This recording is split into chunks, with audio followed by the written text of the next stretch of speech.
Good morning, everyone. Can you hear? Good morning. Welcome, everyone, to our August meeting, and we will start with the Pledge of Allegiance.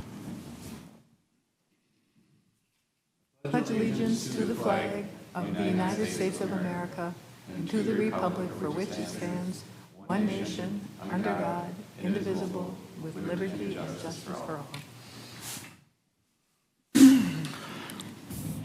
All right, we will get started. Any disclosures of interest today for board members? Just to cover, Scott Arneson is online with us. Scott has COVID, so he will be following along. Previous board minutes. Second. Motion and a second. All in favor say aye. Aye. All opposed, same sign. Motion carries. Review the agenda. Any changes to the There are agenda? no changes, Chair. Okay, thank you. Move to accept. We have a Second. motion to accept. All in favor say aye. Aye. Motion carried. Consent agenda. We have one item, approve the Lake Billsby West Third Plat update. Motion to approve. To approve, do we have a second? Second. Motion and a second. Any discussion? All in favor say aye. Aye. Aye. All opposed, same sign. Motion carries. Reports from our department and officials. Administration. Scott, are you there? I am, Mr. Chair, but I'd like you to go ahead and do this recognition. Okay. We have a recognition letter here for our, we did thank our dispatch, but we definitely want to, our IT department. So Goodhue County Administrator Scott Arneson and the Goodhue County Board of Commissioners would like to formally recognize the hard work and dedication of the Informational Technology Department for their response to the recent CrowdStrike incident.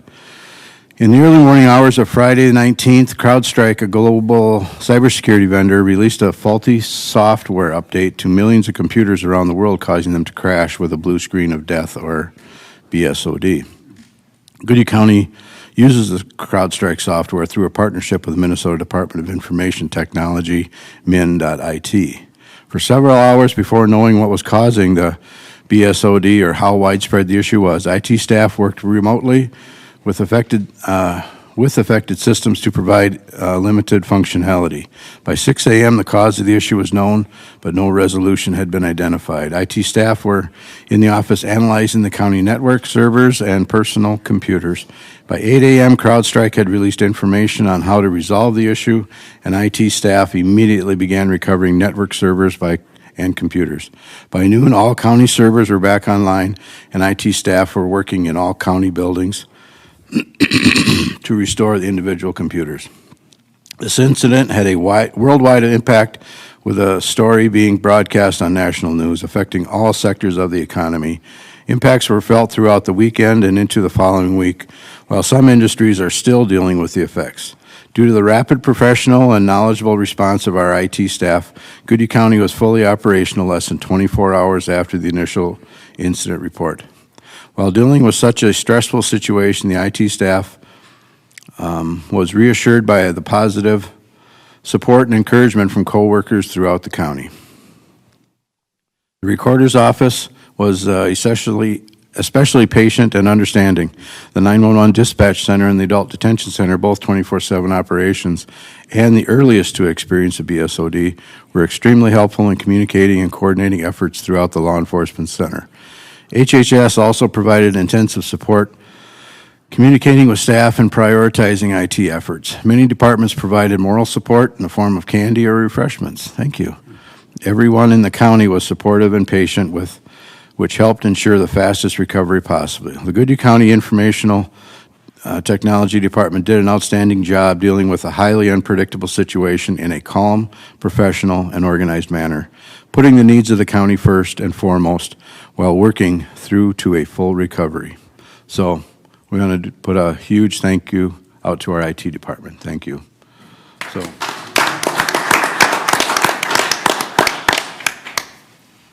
All right, then we'll move on to our finance and taxpayer services. Oh, John, did you want to say something? John, would you like to address? Would you have something to say, or? Okay. All right. Yeah.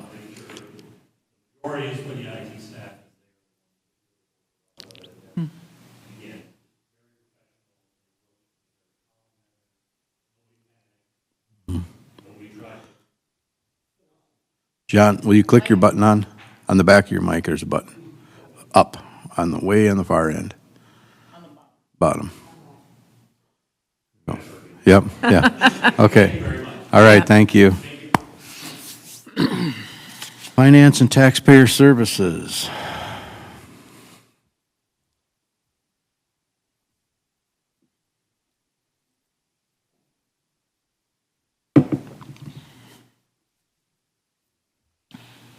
Good morning. Good morning. Good morning. So this morning, Doug from CLA, he's our auditor. He'll be presenting the audited financial statements. The auditors reviewed the audit results related to the financial statements and compliance with federal grant requirements and discussed issues and findings that arose during the audit process. Board members are given the opportunity to discuss the audit reports and ask questions of the auditors. The auditors issued 4 reports based on their audit procedures. The first report is the independent auditor's report. This covers the fair presentation of the auditors of the county's financial statements. The second report is the report on internal control over financial reporting. This describes the auditor's testing and review of the county's financial internal procedures during the audit.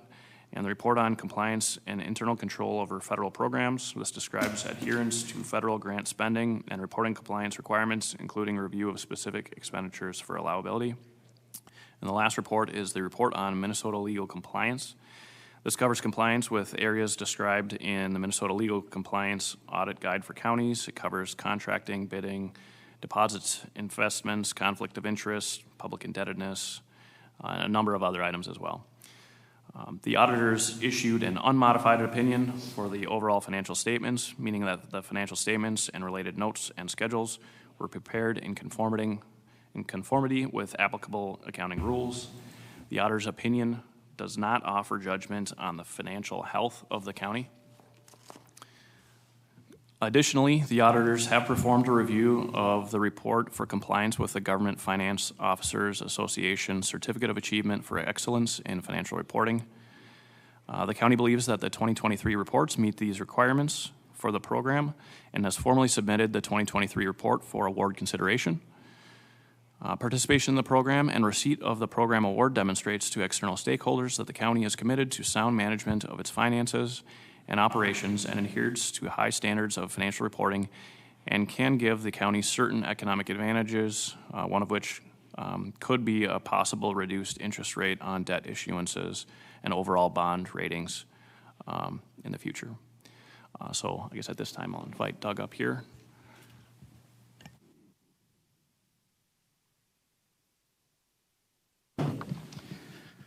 Good morning. Morning. Ready? Well, yeah, 182 pages?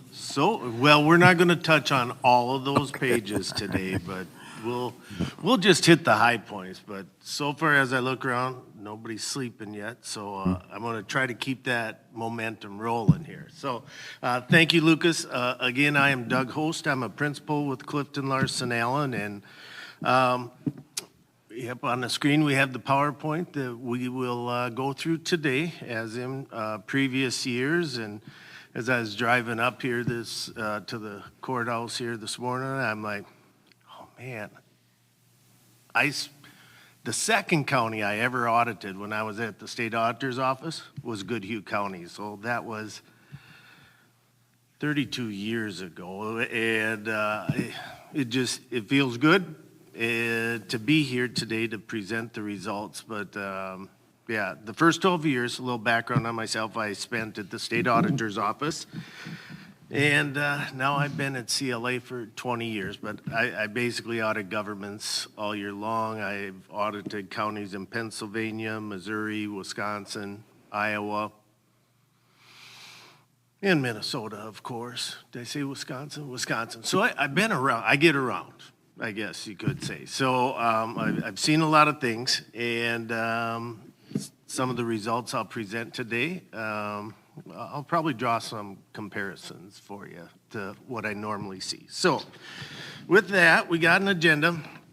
Some things we'll go over today is just some required communications, internal control communications, and single audit communications. As Lucas mentioned, we're required to do those things by auditing standards. Then the Minnesota legal compliance information we're required to do by the state auditor's office.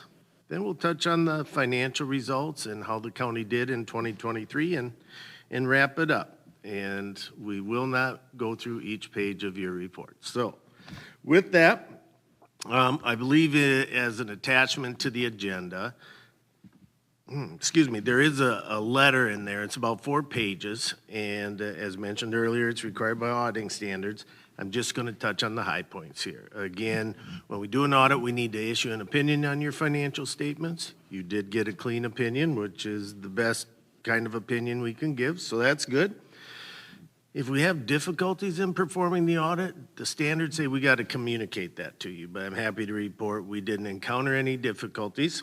If we have disagreements with management on accounting issues or financial reporting issues, we're required to communicate that to you as well. But as the letter states, and I'll say here now, we did not have any disagreements with management. I do want, before we get into the rest of the presentation, I want to thank all the county staff for being just a great group of people to work with. We know that as external auditors, going through the audit may not be the most enjoyable part of their day, but they are very friendly, helpful, and patient with our whole audit team. Something that we encounter here that I think it's important for the board to know is, I do a lot of audits each year, and not all of them are quite ready to be audited when we have this agreed upon start date. Goodhue County was totally ready, and we really appreciate that. Life is good when our audit clients are just ready for the audit. And then once the audit is going on, your staff, super responsive to our requests, which we really, really appreciate as well. So as a board, just know that from the outside looking in, I see that your staff take the audit seriously. They want to do a good job, and they want to be helpful. So thank you. Well, it's kind of an empty room, but yeah. So thank you to everybody there. All right, page 4. We test the county's internal controls, and we're required to report the results of that testing. And there's different buckets that of classification of these communications. And one is called a material weakness, and just about every county that we audit gets this one. Actually, it's maybe all of them, but I can't say 100% for sure. We're just required to remind you that not all departments have full segregation of the accounting functions that happen within those departments. The centralized system is solid. But when you have those decentralized departments that may collect money or have a separate checking account, in those situations, full segregation of the accounting functions is not there. Pretty common in all, county and city audits that we do. Another bucket is if we find significant deficiencies, we're required to communicate those to you. As the slide shows, we don't have any to report for this year or last year, so that's great news. The next page, because the county receives and spends over $750,000 of federal grant money, we're required to do what's called a single audit, and we have to test the county's compliance and controls over certain of these programs. In 23, we audited the state and local fiscal recovery fund money and the medical assistance program. And I'm happy to report we did not have any compliance items to report, nor did we find any internal control weaknesses. that gets a big thumbs up. We, as I mentioned, we audit a lot of counties, and most of them, there's some T that didn't get crossed or I that didn't get dotted, or that results in us having to communicate, a finding, but not in Goodhue County. So a big thumbs up there. We also test the county's compliance with the various state statutes. It's about a 25-page questionnaire, and it covers the topics that Lucas mentioned, and I'm happy to report a couple years in a row now, no items that we are required to communicate in the legal compliance audit opinion. So any questions on those items? Otherwise, we'll jump into the financial results.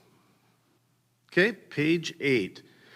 This is a slide that looks at the amount of reserves the county has on hand as of 12/31/23. And I don't know if you're a chart person or a table person, but I'll try to touch on the highlights here, give a little more background. The state auditor's office has some guidance out there as far as what the recommended minimum levels of fund balance are. And that minimum is to have 5 months of reserves on hand. There are also national organizations that have tossed out that same target balance or ratio, and there is no statutory requirement, but just a lot of different organizations with the recommendation to have no less than 5 months. At the end of 23, Goodhue County was at 9.93 months, so definitely above the recommended minimum. If you look at the table, you can see over the last 5 years, it's ranged from 7 3/4 to basically 10. It's pretty steady. It's pretty strong. It's also provides some assurance that the county, or maybe not assurance, it reflects the county's financial position. That's stable. I mean, yeah, there's a little bit of bumps. That's always going to happen, but you're above the recommended minimum levels. On page 9, for the year, the county's revenues, all total, was up about $9.2 million, and there's a couple factors that contributed to that. One was the intergovernmental revenues are up about $4.2 million. And we do see that quite often in counties because there's this one item called highway user tax in the road and bridge fund, where the state allocates some of the state taxes for road projects. And it fluctuates like going on a roller coaster. It'll be up and down, or sometimes it'll stay up for a couple years. And you never really quite know in advance, so it's also very hard to budget for. But for the year, the county saw an increase of about $4.2 million, and we'll see what happens when you get more money for those road projects on the next slide about expenditures. There was a slight increase in taxes, I think about maybe 3%. And also investment earnings increased over 2022. Two primary drivers in that. The interest rates went up. I know I appreciate that on my own savings account and stuff, that I'm seeing increased rates. On personal savings in the county experienced the same thing. And there's one other component to it. It's called the fair market value adjustment. The county holds certain investments, and the accounting standards say, yeah, you hold this investment, but the market value fluctuates. If it goes up, the accounting standards say we need to recognize that as an increase. If it goes down, we also need to recognize sort of that fair market value loss. It's not a real loss until you would actually sell it, or it's not a real gain until you would actually sell that investment.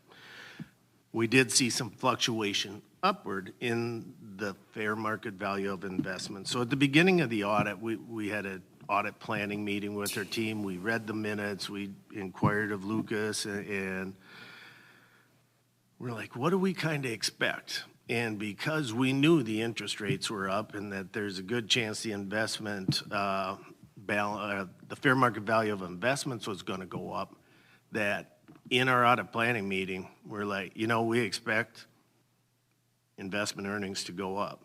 We read the minutes. There's a slight increase in taxes. We expected it to go up. So that sort of starts as our basis and helps us design our audit procedures. So all in all, on the revenues, those were the biggest fluctuations. Page 10 is where the county spent its money. And for the year, expenditures were up about 10.3 million. And in our testing and reading the minutes, we could see the county made some significant purchases of equipment, vehicles, furniture. That was, a lot of it was in the general fund. And also, if you look at the table on the highways and streets, that's the road and bridge fund, you can see their expenditures were up about 6 million. Well, a big chunk of that was funded with that highway user tax that the state passed down to the counties. So for the year, revenues were up a little over 9 million and expenditures were up about 10 million. But all of those variances, we really were able to get our arms around it and get comfort in that, yep, those are materially correct. On page 11 is a table showing the county's long-term debt, and as part of the audit, we verify that all the debt payments that were due in 2023 were made, and we had no issues to report there. For the year, the general obligation bonds outstanding decreased about 1.4 million. The compensated absences, that's the unused vacation, sick leave balances, the hours times each employee's rate, that was up about 400,000. Pretty common to see a little bump up each year in those items just because, if an employee's hourly rate goes up, if their unused hours goes up a little bit from the prior year, that's going to result in an increase. So when we did our testing there, that all sort of fell in the expected range. And then the county does report a lease liability and a SBITA liability. The SBITA stands for Subscription-Based Information Technology Agreements, and that is new for 2023. The Governmental Accounting Standards Board creates all these rules and standards that governments have to follow, apply, and implement, right? And when I started my career, they were on GASB 10, and they're numbered sequentially. I never dreamt I'd see GASB 100, but we're over that already. In the coming years, we'll be implementing GASB 100, 101. There's a whole bunch more. But for the SBITA, county staff had to put a significant amount of work into implementing this standard. It may or may not come as a surprise, but the county has tons of these subscription-based information technology agreements with various software providers. And the GASB board said, you know what? Go through this checklist, check these boxes, and if these are all met, then you need to report that software as an asset. Well, county staff went through all these agreements. They analyzed them, assessed them, and in the end, the total amount of it's kind of like a lease liability, but it just relates to IT agreements, was about $378,000, which is, in the big picture of things, pretty minor compared to, let's say, the county's total assets. But as required by the Government Finance Officers Association, the county's required to implement all these standards, so those T's are crossed and I's are dotted for 2023. So with that, to wrap it up, the county's financially stable. For the year, it saw an increase of about 8.1 million in fund balance. Has a little over 9.9 months of reserves in unrestricted fund balance. Fund balance levels have increased over the last 5 years.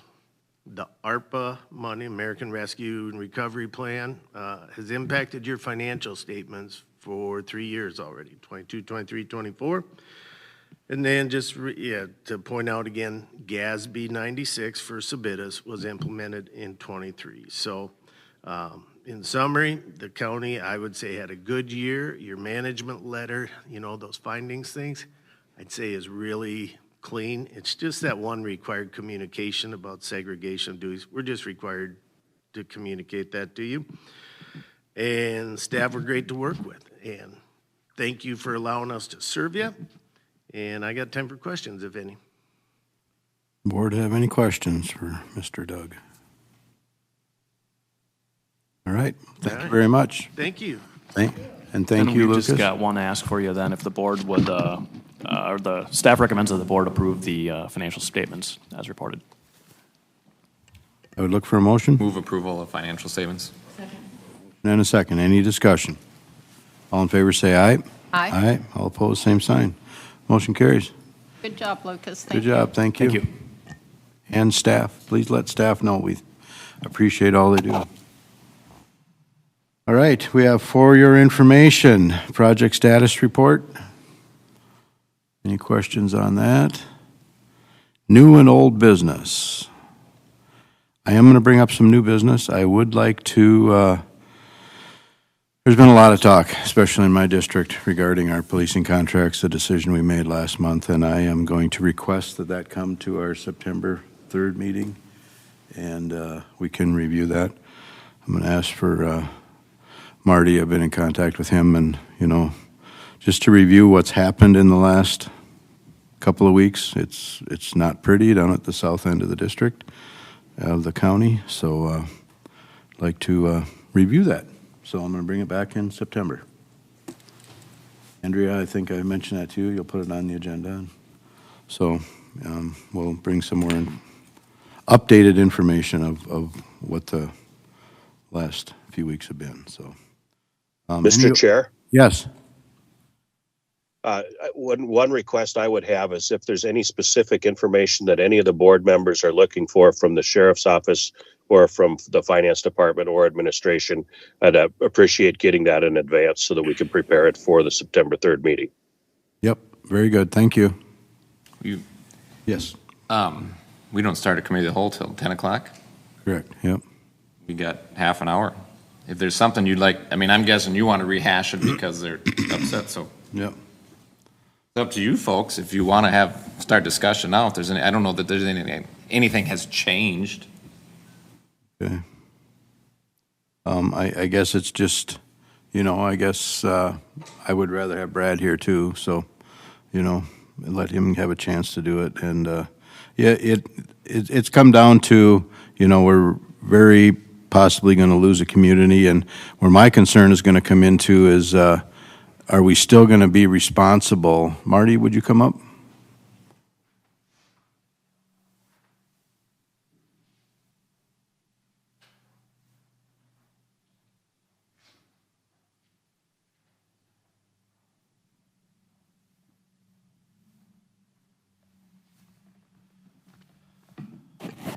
Thank you. So, Wanamingo, for example, we are still responsible for the felony calls, for the, we're always responsible for those because they don't have their own police department. Is that correct? Correct. So Zumbrota, takes care of their own, but they'll call you in on the larger cases. Pine Island is split, Olmsted County and Goodhue County, which I've always had a concern over that does Olmsted County get their policing money, and do they kick into that? But in speaking with the administrator this morning, it's the city of Pine Island charges their residents for police protection, so wherever they purchase that from would be covered under that. So, if Pine Island does end up going with Olmsted County in 2026, how is that handled? Do we still have the felony calls then in Pine Island since they are in Goodhue County? Yes, Okay, because they're in our jurisdiction yet. correct. So where my concern's coming in is, okay, we've set this rate and we see that these are the costs that we have. Are we shooting ourselves in the foot because we're still going to end up there for the larger incidents? Okay, we won't do the daily patrol there, but what, is that the biggest kick right now is that administrative cost. I mean, both my communities have said, you know what, we can handle the paying the officers the extra. It's just, where's that administrative cost? Is that just too excessive? 10% or 15% overhead? Yeah. 15. So the overhead is what they're questioning. I yep. see. So is that something that we can review again? Can we look at again? I spoke with Lucas again this morning. He kind of explained it. You know, the staff did what we asked them to do. I mean, is it, I guess I go back to the old, are we shooting ourselves in the foot? Because we still have to cover these things. I just have Yep. one question for you, Marty. Are you called in on the felony cases in every county community? Generally, yes. Right, Just so because of that- the other, they just don't have the resources. We'll help them. Right, but that would also be true of Zumbrota, Cannon Falls, if it's in the Goodhue County portion of Lake City, it's Goodhue County portion of Red Wing. Correct. Is that correct? Yes. Okay. But when they have their own police department, we're not mandated to do so. But you do? Yeah. Yeah. We just have more resources. Another thing I was looking at is the hours of service. I do have one community that said they would be okay with it if they could reduce the hours. And then the other community said, no, they're not really looking at a reduction in hours. They're just, I'm not sure about administrative costs and how they're determined, but Yeah. if I think about Red Wing, of course, they're already paying for their own police force, and they would be paying the lion's share because of the size of their population Yep. of anything else. And so I think that question comes back to, is each community responsible for the costs of their policing? And I don't know why they wouldn't be, is I guess my Right. question. Yep. And do you have any thoughts on that? I you, Jason? I guess, go ahead, Getting it all Jason. hashed out. Yeah. But the sheriff's department is the one that set the hours. We didn't. Right, So that's Yep. their call, what Yep. they can do for their time. yep. I don't remember the numbers off the top of my head, but I don't know that we, even for what we charged, like I said, it was maybe, I still contend that this wasn't 100%, even close to it, of the overall cost of the officers. And if these communities don't want to pay who's going to pay it? Right, Why do I have to pay for Pine Island's policing or Yep. Wanamingo? yep, Why do you? You live in the township. right, yep. Somebody's got to pay it. There's no such thing as a free lunch. Yeah. So somebody's got to pay it. It's, if they don't see the perceived benefit of having local policing there, that's their community decision. Right. I don't live in that community. I can't help them make that decision. Right. We know what it costs, and this cost gets spread about everybody in the county. I think, again, I didn't agree with how you guys came up with even the 15%. I think it should have been more, because it is a cost to having that department. But that is so if they want to, Goodhue knows, Kenyon knows, if they think they can do it cheaper, then let them, but somebody's got to bear the cost. I don't understand the thought process. If I get that you're getting pushback, or maybe you're not really getting pushback, but they're having issues with it. But they've had 2 years to plan for this, isn't they? I don't know how much we can relay of what Marty's letter said. If Pine Island wants to go with Olmsted County, let them, if they can do it cheaper. I'm not sure what sense it makes for Olmsted County if their commissioners think it makes sense. I have no idea. If Wanamingo, if his comment was that he doesn't want to bring it to his board, well, that's really derelict on their administrators. That's ridiculous. Yeah. And these communities should know what they're getting.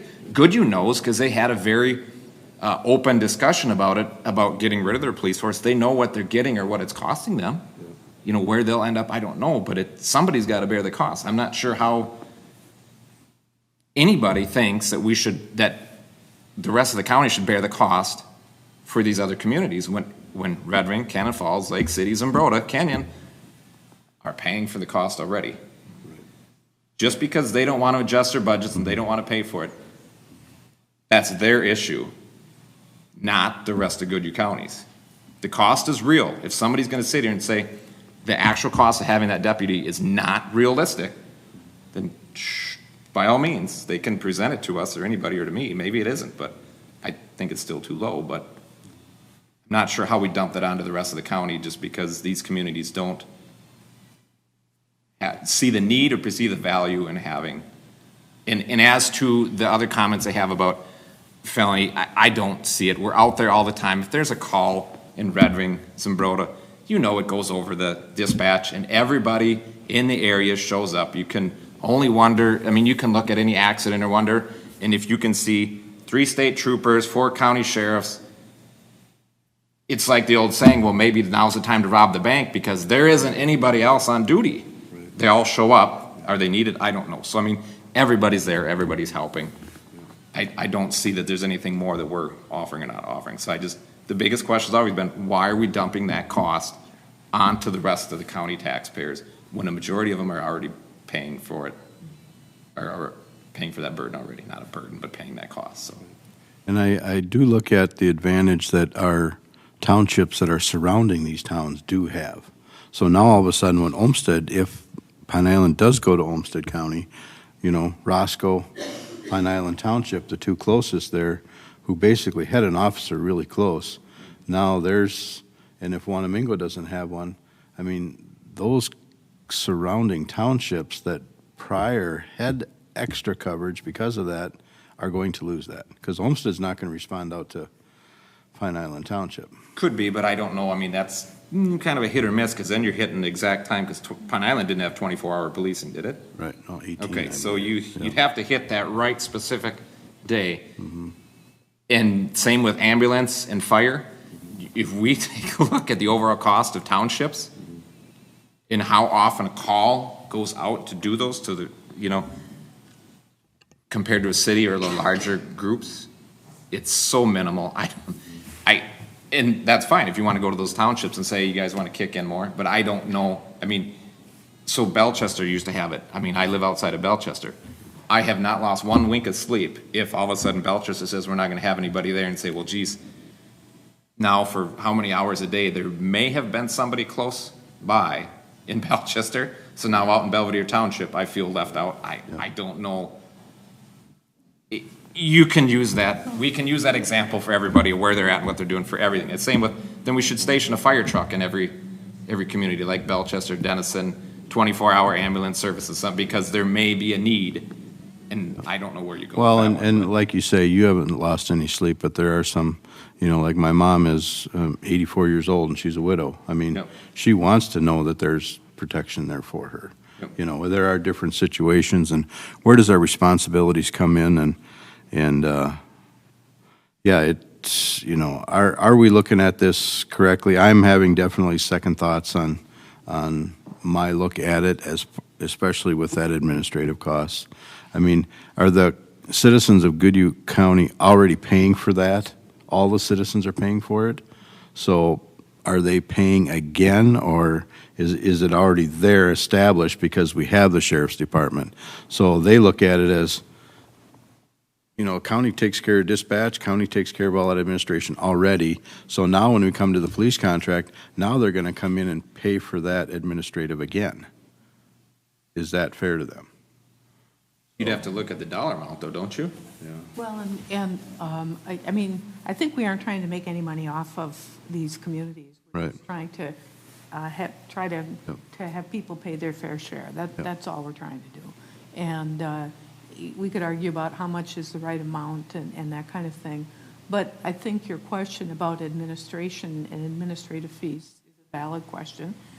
But I think that would apply to the LEC contract then as well. So if the citizens of Red Wing are already paying a third of the cost of administration, which in terms of their population, I think they would be, then are we going to charge them again for the administration? So my point, I could argue the administration thing either way, but I don't think it's fair to charge it in some cases then. Correct. And not other cases. Yep. And that's one thing I've been looking at for the hours. If one community wanted to adjust their hours, we have adjusted for the square footage on the LEC.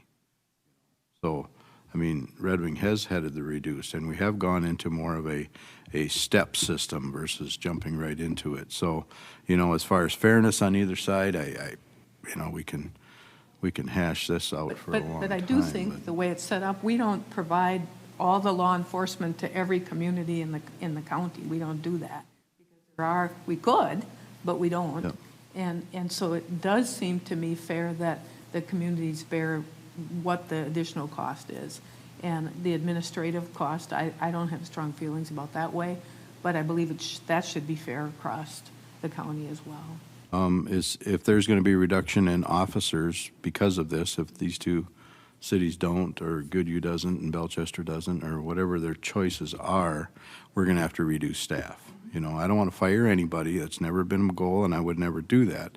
You know, we always have rotation in officers, and we would just evaluate that over the next months. That Sure, that we just don't if there's rehire. less people asking for our service, we don't need as many people providing that service. Yeah. Pine Island is, I don't know where they're at, second or third largest community. Look at, we're going to incur some more costs that we could be having an officer there and charging for that. Are we basically, are we shooting ourselves in the foot? Try to collect that more money, and we're going to end up paying it out regardless. And we don't really know if that's true.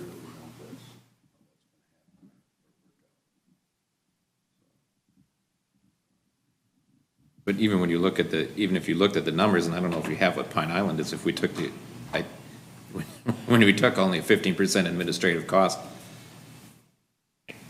you can easily look at that and say, well, that's, yeah, you already got a 85% reduction on what you might be already paying for administrative costs. And I don't remember, honestly remember, we were only at what, 90, was it 93 or 98? It's 87 this first year, and then Okay. 93, and then 98. Yep.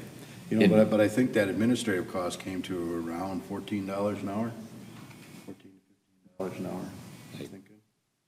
So they say, in all reality, every hour that really is, that's where they're looking at is those costs are so high on the administrative side. And of course, none of us have just looked at these numbers except for maybe you, Todd. But was that administrative cost, I think, and Scott would know this, I think it was put in as a percent as opposed to line iteming what it actually costs. Is that correct? It's correct. It was put in as a percentage. I do think, as we're talking about the spreadsheets and the information and fairness and stuff here, we should probably also think about actually putting all the information back in front of the board, and also, in fairness to Commissioner Anderson, have this discussion with a full board. We've historically, if there's something controversial or a larger topic, we've tried to have 5 commissioners participate in that discussion, and we really realistically would have no problem putting all the information back together for the county board and putting it on the September 3rd agenda. And again, if that really is the cost, whether it's a 15% or not, that's going to somebody. And who should that be going to? Is it already covered, though, with everybody's in the county's taxes?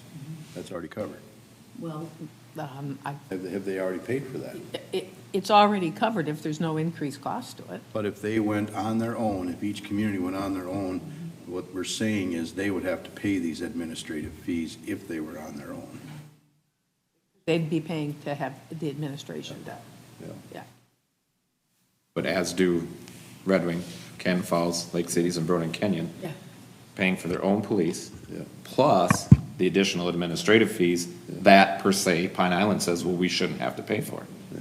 But yet, the people up the road are already paying for it. Mr. So, Chair, In, just a reminder, if we could talk into the microphones, it's, instead of turning your head to the side. we know, I mean, I get where we want to have the discussion. We got time. There's nothing wrong with it. We know where Brad, I think everybody knows where Brad falls on this situation, but even have a conversation with Pine Island or Wanamingo. So even if you took $10 off or $15 off, then what next year? They're not going to be, I mean, somebody's got to absorb the cost. I just don't understand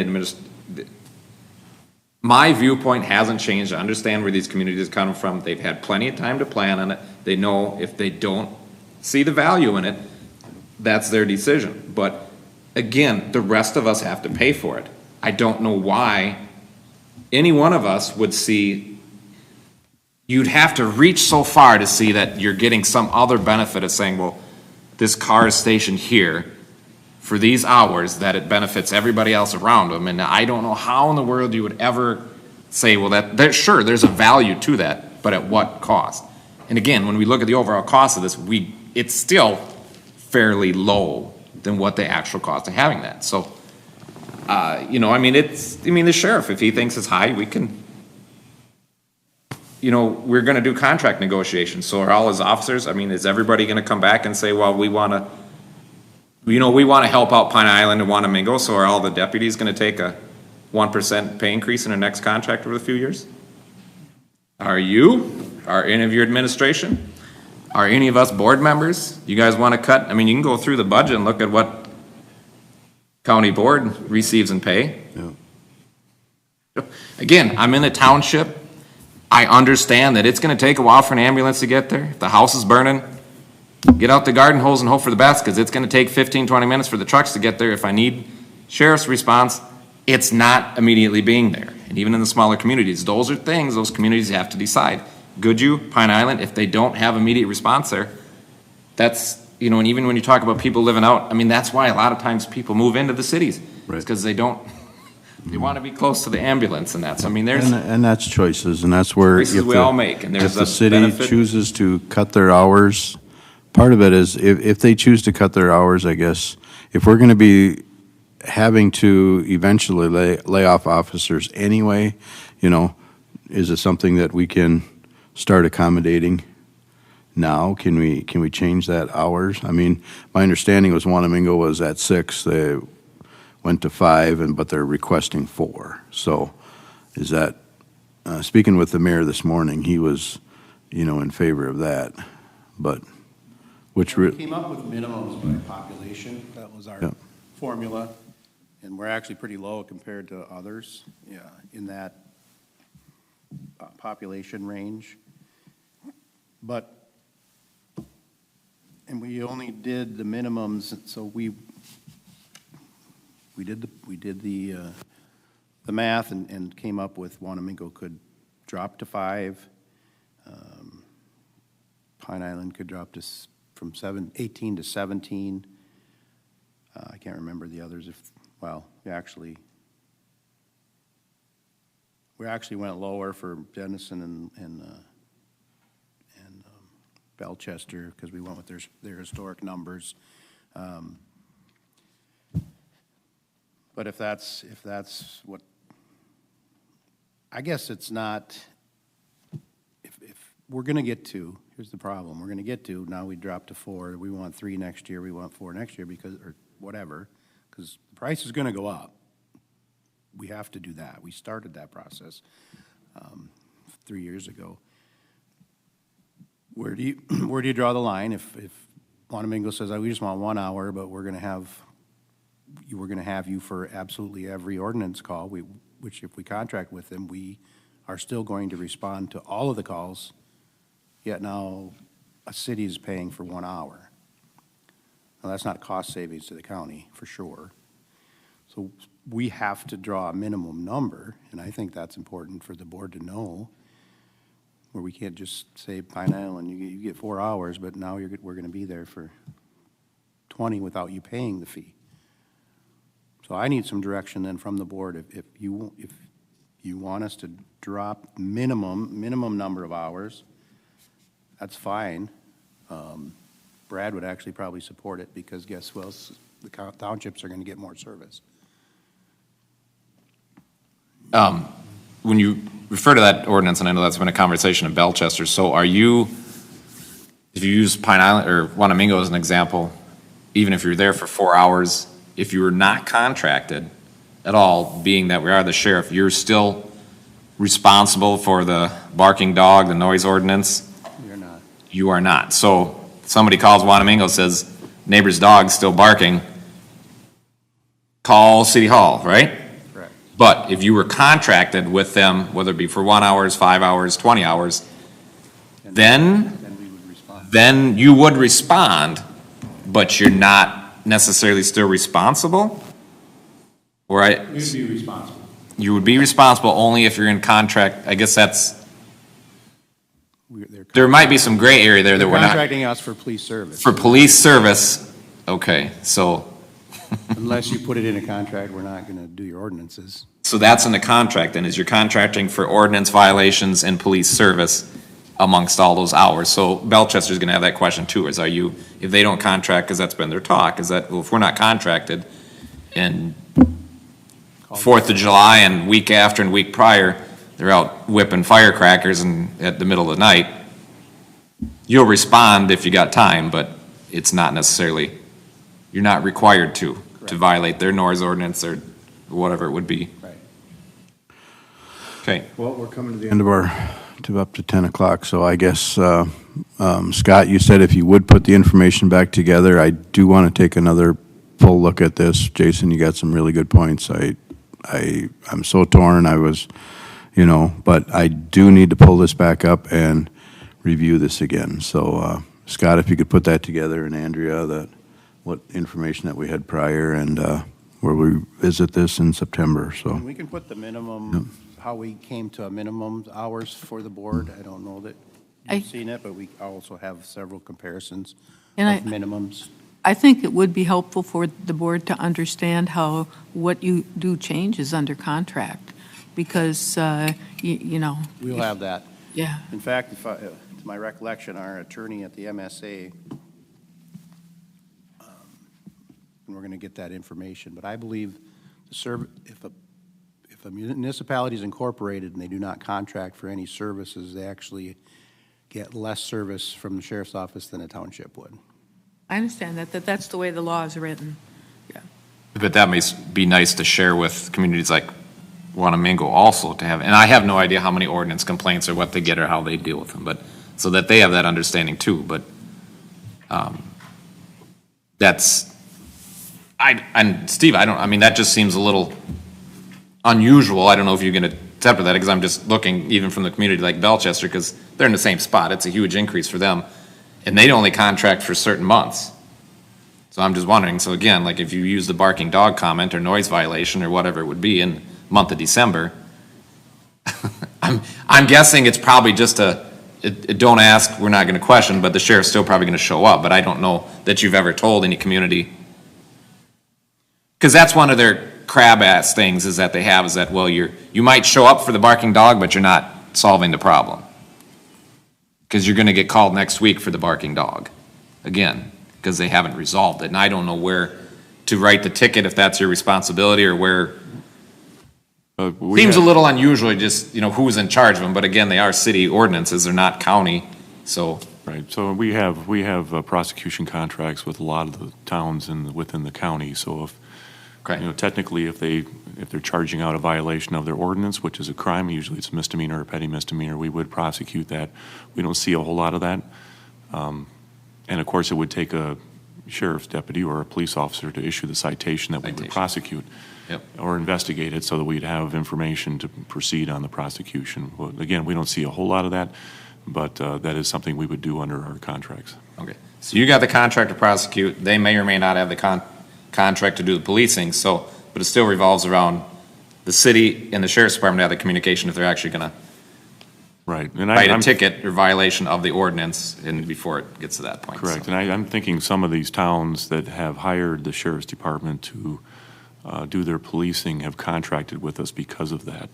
The efficiencies that are kind of created naturally by the fact that we already deal with the sheriff's department, and we're already in the courts. Now, if the sheriff is no longer providing services to some of those towns, I'm not sure how they're going to view our prosecution contracts moving forward. I haven't thought through that, or I haven't heard anything from them about that. Living in a township and having been on the township board, we were reluctant to put in any ordinances that the township supervisors would need to enforce, like a leash law. We don't have a leash law in Wakuta because the county doesn't have a leash law, and none of the supervisors want to be the dog catcher. Okay, they don't want to be the dog catcher. So we're responsible for enforcing our own ordinances in Wakuta Township. Correct. And I Contract with my office to prosecute for you. And I think that's what the cities would have to decide then, that they would have to be responsible for enforcing their own ordinances. But they can't write a ticket. Well, they get could. I mean, prosecuted. at one point, Wakuta Township had a constable, Oh. and he would write tickets. But then we quit paying for the constable probably 20 years ago, so we don't have anybody, and that's part of the reason we have dog issues, but Marty's got to deputize multiple people in the townships in each city. well, Would that be equating to a constable? No, then we can.